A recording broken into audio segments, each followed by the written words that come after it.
उसको इस तरह से जागता हुआ देखकर राहुल के मम्मी पापा तुरंत जाग जाते हैं और पूछते हैं कि बेटा क्या हो गया। राहुल पसीने से लथपथ और डरा हुआ अपने बेड पर बैठा हुआ था। इसी दौरान वह सारी घटना अपने मम्मी पापा को बताता है। वह दोनों इसका एक सपना समझकर ज्यादा विश्वास नहीं करते हैं और उससे सो जाने के लिए कहते हैं। अगली सुबह उसके मम्मी और पापा उस आईने के सामने जाकर देखते हैं और सोचते हैं कि हमारे बच्चे आईने के सामने जाने से क्यों डर रहे हैं, परंतु उन लोगों के साथ कुछ भी गलत नहीं होता है। वह उसे एक नॉर्मल आईना समझकर वहां से चले जाते हैं। अगली रात राहुल के पिता देखते हैं कि कमरे की खिड़की के बाहर कोई झांक कर देख रहा है। वह दरवाजा खोलकर बाहर जाते हैं तो उन्हें वहां कोई नजर नहीं आता है। वह जैसे ही कमरे के अंदर आते हैं तो वह परछाई उस आईने वाले कमरे की तरफ जाती हुई दिखाई देती है और थोड़ी देर बाद उन्हें भी वही खट खटर की आवाज सुनाई पड़ती है। उनको पता चल जाता है कि यह आवाज ऊपर से आ रही है। वह दौड़ते हुए ऊपर जाते हैं।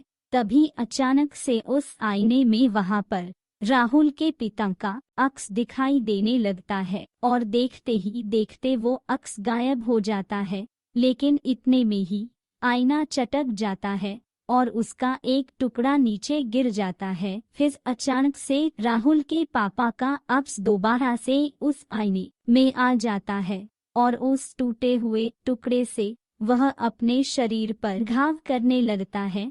जैसा जैसा अक्स करता जाता है वैसे ही वैसा राहुल के पापा करते जाते हैं और राहुल के पापा के शरीर पर काफी सारे कट लग जाते हैं। इतने में ही सीमी वहां पर आ जाती है और वह अपने पति को उस कमरे से बाहर खींच कर ले जाती है। अब सीमी को समझ में आ गया था कि मेरे बच्चों ने जो कुछ बताया वह सब सच था और इस आईने में जरूर कोई रूहानी ताकत थी। इतना ही नहीं, उस आईना के आने से उस घर में बहुत बड़ी गड़बड़ होती जा रही थी। उस फैमिली को कभी कभी सपने में कोई आत्मा दिखाई देती थी जो उनको घूरती हुई नजर आती थी। इसके अलावा उस मकान की दीवारों पर दरारें आने लगी थी तथा एक काली बिल्ली रोज उन्हें उस कमरे में जाती हुई नजर आती थी। कभी घर की लाइट ऑन ऑफ हुआ करती थी तथा टीवी अपने आप चालू हो जाया करती थी और ऐसा लगता था जैसे उस घर में कोई और बैठा हुआ है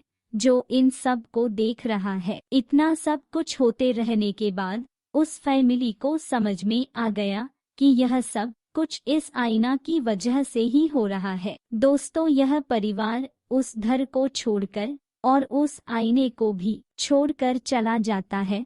यह घर आज वीरान पड़ा हुआ है और खंडहर बन गया है तथा इसमें रखा हुआ आईना अभी भी वहीं पर रखा हुआ है। कहा जाता है कि इस आईने में कोई रूहानी ताकत थी जो बाहर आने की कोशिश कर रही थी और जो कोई भी इस आईने के सामने जाता था उसे वह अपने अंदर खींचने की कोशिश करती थी। राहुल के पिता तथा यह पूरा परिवार किसी तरह से इस रूहानी ताकत से बच गया, वरना बहुत बड़ा अनर्थ हो जाता। अब यह पूरी फैमिली कहीं दूसरी जगह पर रहती है। तो दोस्तों, आप बताएं क्या रियल लाइफ में ऐसा हो सकता है? मुझे एक कमेंट करके जरूर बताएं।